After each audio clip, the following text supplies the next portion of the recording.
धनखड़ के इस्तीफे के बाद पहली बार बोले सीजेआई गवई, निकाल दी सारी हेकड़ी।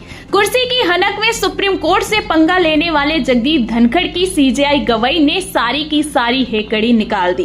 एक तरफ धनखड़ की कुर्सी गई, दूसरी तरफ सीजेआई गवई बोले कि कुर्सी सिर पर चढ़ जाए तो पाप बन जाती है। तो सीजेआई गवई के किस बयान ने तहलका मचा दिया है, आपको बयान सुनाएंगे। इस्तीफा देकर भी बीजेपी के लिए क्या मुसीबत खड़ी कर गए हैं धनखड़, आपको वो भी बताएंगे। तो सीजेआई गवई ने कैसे उपराष्ट्रपति के जाते ही राष्ट्रपति को आखिर किस बात का नोटिस दिया है, उस पर भी आएंगे। लेकिन खबर में सबसे पहले जगदीप धनखड़ के किए नुकसान की भरपाई करने में कैसे जुटी है मोदी सरकार, खेल समझिए। जैसा कि आप जानते हैं कि सुप्रीम कोर्ट ने जस्टिस वर्मा पर एफआईआर की मांग वाली याचिका को खारिज कर दिया और फाइल को राष्ट्रपति से लेकर प्रधानमंत्री नरेंद्र मोदी को ट्रांसफर कर दिया गया। आपको बता दें कि पूर्व सीजेआई खन्ना ने खुद रिटायरमेंट से पहले प्रधानमंत्री को लेटर जारी किया और रिपोर्ट सौंप दी, लेकिन फिर भी जस्टिस वर्मा कैस कांड में किसी तरह का कोई एक्शन नहीं लिए।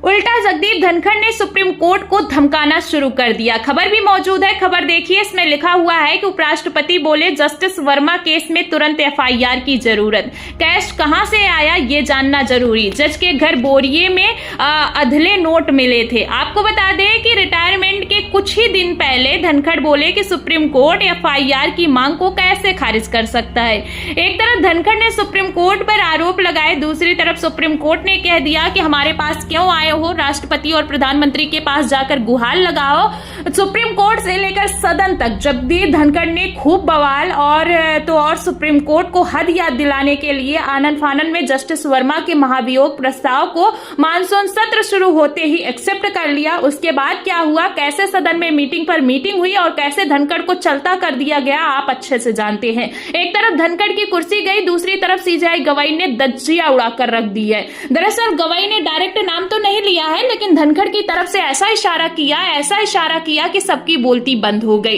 तो सीजेआई गवई ने क्या कहा, पहले बयान सुनिए, फिर गवई ने कैसे राष्ट्रपति मुर्मू को भी याद दिलाई, उस पर आते हैं। दोस्तों आपको बता दें कि सीजेआई गवई ने लंबा चौड़ा भाषण दिया है, लेकिन मैं आपको मेन पॉइंट क्या है वो पढ़कर बताती हूँ, जिसने सोशल मीडिया से लेकर राजनीतिक गलियारों में हलचल मचा दी है। तो इसमें लिखा हुआ है कि सीजेआई गवई ने कहा, पद मिले तो झुकना सीखो, अकड़ना नहीं।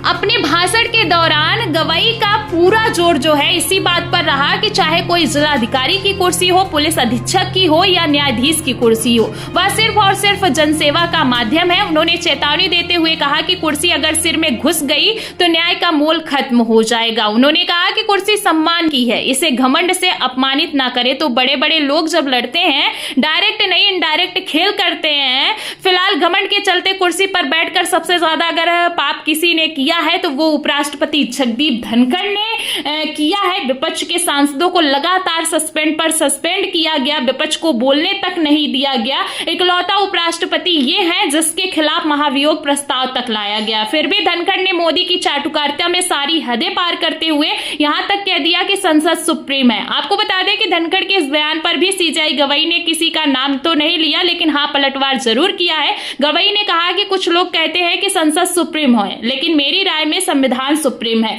और संविधान के अंडर सब काम करते हैं। अब ऐसे हालातों में सवाल ये खड़ा होता है कि सीजेआई गवई क्या मोदी सरकार को संविधान का पाठ पढ़ाकर ही दम लेंगे।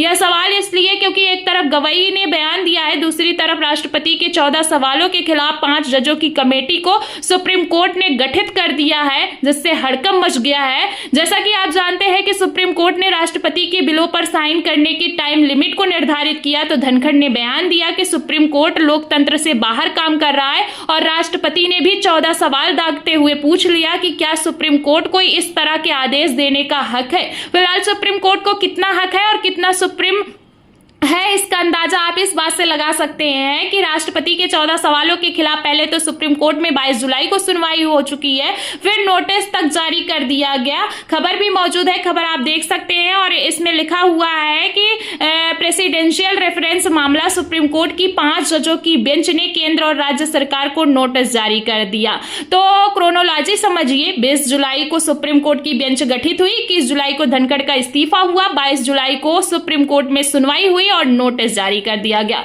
अब धनखड़ तो चले गए, लेकिन मोदी सरकार के बचाव में अपनी कुर्सी की मर्यादा को तार तार करने वाली राष्ट्रपति मुर्मू का क्या होगा, ये देखना दिलचस्प होगा कि जगदीप धनखड़ के किए नुकसान की भरपाई में मोदी सरकार ने अपनी जी जान लगा दी, लेकिन क्या ये भरपाई हो पाएगी और क्या जस्टिस वर्मा के कैश कार्ड के खुलासे से मोदी सरकार फंस जाएगी, क्योंकि इस कैश कार्ड में कुछ तो है। आपको बता दें कि राजनीतिक विश्लेषकों से लेकर वरिष्ठ पत्रकारों का दावा है कि इस खेल में इतना पावरफुल नेता शामिल है कि मोदी सरकार हड़बड़ा रही है। एक तरफ जहां मोदी सरकार इस केस को दबाना चाहती है, वहीं दूसरी तरफ लगातार परते दर परते खुलती जा रही है। मतलब ऐसे भी कोई इस्तीफा देता है क्या? एक तरफ इस्तीफा दिया, दूसरी तरफ धनखड़ अंडरग्राउंड हो गए। खबर भी मौजूद है, खबर आप देखिए जनसत्ता की है। इसमें लिखा हुआ है कि धनखड़ जी क्या पोल खोल दी, सत्ता दरबार ने फेयरवेल तक नहीं दिया, संघ भी चुप, सरकार भी मौन, क्या गलती हो गई आपसे? पी चिदंबर का तीखा सवाल। तो विपक्ष विदाई समारोह में धनखड़ को बुला रहा है, विपक्ष लगातार सवालों पर सवाल किए जा रहा है, लेकिन धनखड़ तो छोड़िए, मोदी सरकार का पूरा सिस्टम खामोश है।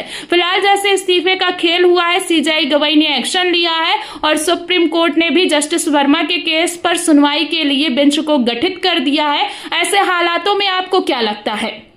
संसद में भाजपा ने जस्टिस वर्मा का केस का महाभियोग प्रस्ताव फंसाया, तो सुप्रीम कोर्ट क्या बड़ा एक्शन लेने की तैयारी कर चुका है? फिलहाल इस सवाल के जवाब में, पूरी रिपोर्ट पर, धनखड़ की हालात पर, सीजेआई गवाई के एक्शन पर क्या लगता है? क्या जस्टिस वर्मा केस कांड से मोदी शाह के तार भी जुड़े हुए हैं, या आप सभी क्या सोचते हैं? इस पर कमेंट में अपनी राय जरूर बताएं।